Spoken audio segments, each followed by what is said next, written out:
الحمدللہ رب العالمین الصلاۃ والسلام علی خاتم النبیین وعلی آلہ وصحبہ اجمعین اما بعد فاعوذ باللہ من الشیطان الرجیم بسم اللہ الرحمن الرحیم قال اللہ تعالی فی سورة الانعام فلما جن علیہ اللیل رأى کوکبا قال هذا ربی فلما أفل قال لا أحب العافلين۔ ترجمہ یعنی جب رات نے ان کو پردہ تاریکی سے ڈھانپ لیا تو آسمان میں ایک ستارہ نظر پڑا، کہنے لگے یہ میرا پروردگار ہے۔ جب وہ غائب ہو گیا تو کہنے لگے کہ مجھے غائب ہو جانے والے پسند نہیں۔ اس آیت کی اور اس سے اگلی دو آیتوں کی تفسیر مفسرین نے مختلف طریقوں سے کی ہے۔ اس کو سمجھنے کے لیے پس منظر سمجھنا ضروری ہے۔ حضرت ابراہیم علیہ السلام نے جو مختلف عنوانات سے اپنی قوم کو توحید کی دعوت دی، اس کے ذیل میں ستارہ پرستوں سے بھی خطاب فرمایا۔ یہ لوگ جو ہے وہ 7 ستاروں کی عبادت کیا کرتے تھے اور دمشق میں موجود ہے۔ ایسا معلوم ہوتا ہے کہ یہ واقعہ جو یہاں قرآن مجید میں مذکور ہے اپنے علاقے سے ہجرت کرنے کے بعد دمشق کے آس پاس کہیں پیش آیا۔ واقعہ یہ ہے کہ ان کو ایک چمکدار ستارہ نظر آیا اور انہوں نے وہاں کے ستارہ پرست لوگوں کو قائل کرنے کے لیے یہ فرمایا کہ یہ میرا رب ہے، اور ان کے مشاہدے میں یہ بات رہی ہوگی جیسے کہ اگلی آیت کے اندر چاند اور سورج کا ذکر ہے، اور ہر انسان کے مشاہدے میں یہ بات ہوتی ہے کہ چاند اور سورج بھی ڈوب جاتے ہیں اور جو ستارے نظر آتے ہیں وہ بھی ڈوب جاتے ہیں۔ لہٰذا جو وہاں کے ستارہ پرست لوگ تھے ان کو قائل کرنے کے لیے یہ فرمایا کہ یہ میرا رب ہے، کیونکہ ان کو پتہ تھا کہ یہ ڈوبنے والا ہے۔ وہ غیر اللہ کو رب نہیں مانتے تھے، لیکن ان کو آخر میں قائل کرنے کے لیے یہ طریقہ اختیار کیا۔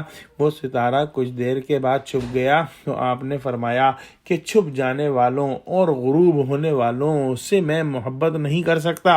جو چھپ گیا وہ کہاں اس قابل ہو سکتا ہے کہ اس کی عبادت کی جائے۔ اگلی آیت میں اللہ سبحانہ وتعالیٰ ارشاد فرماتا ہے فَلَمَّا رَأَى الْقَمَرَ بَازِغًا قَالَ هَذَا رَبِّي فَلَمَّا أَفَلَ قَالَ لَئِن لَّمْ يَهْدِنِي رَبِّي لَأَكُونَنَّ مِنَ الْقَوْمِ الضَّالِّينَ۔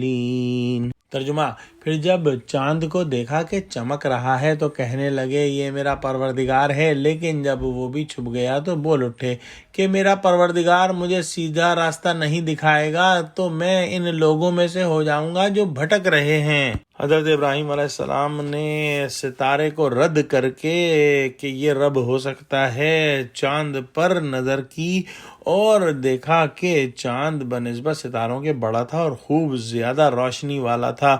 اس کو دیکھ کر اسی پہلے انداز کے مطابق فرما دیا کہ یہ میرا رب ہے۔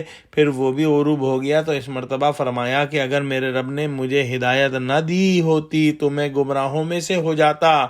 جب ستارہ غروب ہوا تھا تو فرمایا تھا کہ میں چھپ جانے والوں کو دوست نہیں رکھتا، یعنی جو غائب ہو جائے اور ذاتی طور پر ایک حال پر باقی نہ رہ سکے، میں اسے معبود نہیں مان سکتا۔ انہوں نے اس بات کو اپنے اوپر رکھ کر کہا تاکہ جو گمراہ لوگ وہاں کے ستارہ پرست ہیں ان کو دعوت دی جائے، اور یہ دعوت دینے کا ایک بلیغ طریقہ ہے۔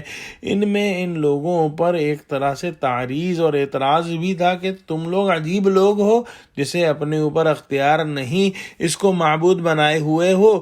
چونکہ پہلی مرتبہ ستارے غروب ہونے پر وہ لوگ کسی درجے قائل ہو چکے تھے، اسی لیے چاند کے غروب ہو جانے پر بات کا رخ بدل دیا اور پھر فرمایا دوبارہ اپنے اوپر رکھ کر کہ اگر میرا رب مجھے ہدایت نہ دیتا تو میں گمراہوں میں سے ہو جاتا۔